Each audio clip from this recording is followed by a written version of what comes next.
The Honourable Leader of the Opposition. Face an unprecedented threat from President Trump's potential tariffs. And what is the state of things here in Canada?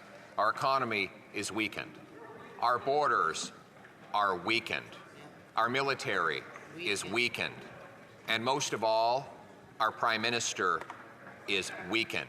Why can't we have a carbon tax election so Canadians can choose a leader with the brains and backbone to protect our economy and put Canada first?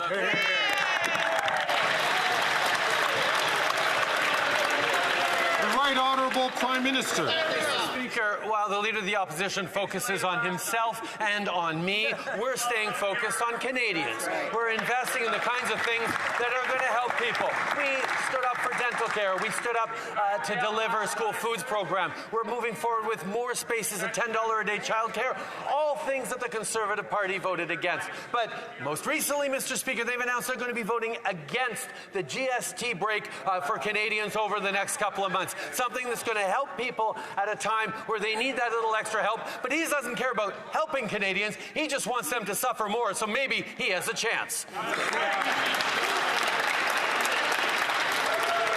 The Honourable Leader of the Opposition. Mr. Speaker, he's lost control of our borders.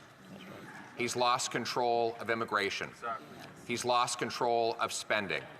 And with that erratic performance, we now see that he's lost control of himself.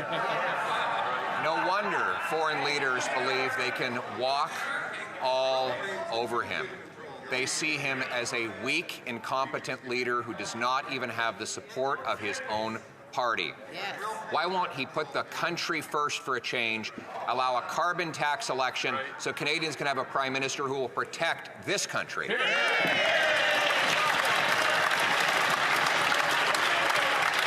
The Right Honourable Prime Minister. You can tell he stood up all night against the mirror trying to practice that line.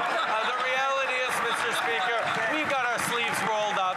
We are fighting for Canadians every single day. We will stand up for good Canadian jobs. We will make sure we continue to have great relations with the United States as we build a stronger future on both sides of the border. We're going to continue to deliver the kinds of things that matter for Canadians. Dental care, free insulin, school food programs, all programs that Conservatives voted against, and now they're going to vote against a GST break for Canadians right across the country for the next few months. That's not being there for Canadians, that's being there for himself. The Honourable Leader of the Opposition. Just to prove how weak and out of control he's become, he just engaged in a mass hallucination, listing off a bunch of programs that actually don't even exist outside of his own head. But if he's not prepared to stand up for the country when it comes to trade, then why don't we have a real election about taxes?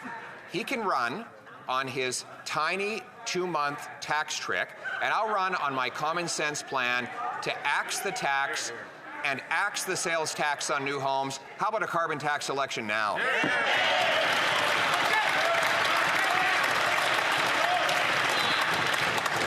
The Right Honourable Prime Minister. We saw it perfectly clearly just now, the fact that he is trying to gaslight Canadians.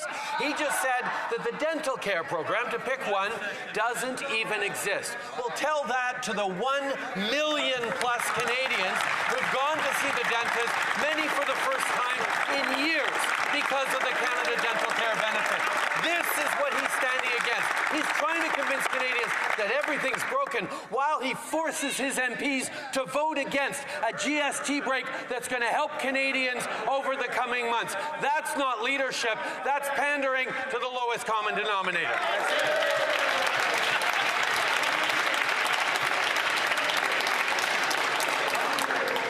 The Honourable Leader of the Opposition. Canadians are facing the threat of tariffs by the United States. Now, what's the situation here after 9 years with this Prime Minister? Our economy is weak. Our armed forces, our military is weak. Our borders are weak. The Prime Minister himself is weak. When will we finally have an election so that Canadians can choose themselves a strong leader who will protect the economy and put Canada first? The Right Honourable Prime Minister. Mr. Speaker, how ironic. We've given the Conservative Party a chance to put Canadians first, but what do? Well, they vote against initiatives that would help Canadians. They voted against dental care. They vote against the school food program. They voted against more spots in daycare. And they're going to vote against the tax break we're offering Canadians to help them over the next few months. Mr. Speaker, the Conservative Party leader rises every day to block help for Canadians. He's only thinking about his own interests, not what's best for Canadians. The Honourable Leader of the Opposition. This Prime Minister is just too weak. He is too weak to protect our economy against Donald Trump's threats. For 3 weeks now, it's been 3 weeks since the President-elect was elected. He's been repeating his threats for weeks. And what's the Prime Minister's plan? A Zoom call. A Zoom call with provincial premiers who feel that this Prime Minister is too weak. Quebec will send the Quebec Provincial Police to protect its borders. Alberta says that this Prime Minister is not defending and standing up for our economy. When will we have an election so that we can get ourselves a strong leader who will protect our economy? The Right Honourable Prime Minister.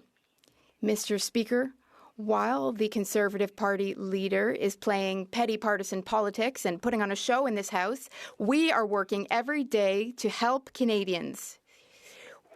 Members of Parliament represent their constituents here in this place. That's what we're doing on this side. But on the other side, everyone is just helping the Conservative leader rather than constituents. We are helping with school food, with daycare.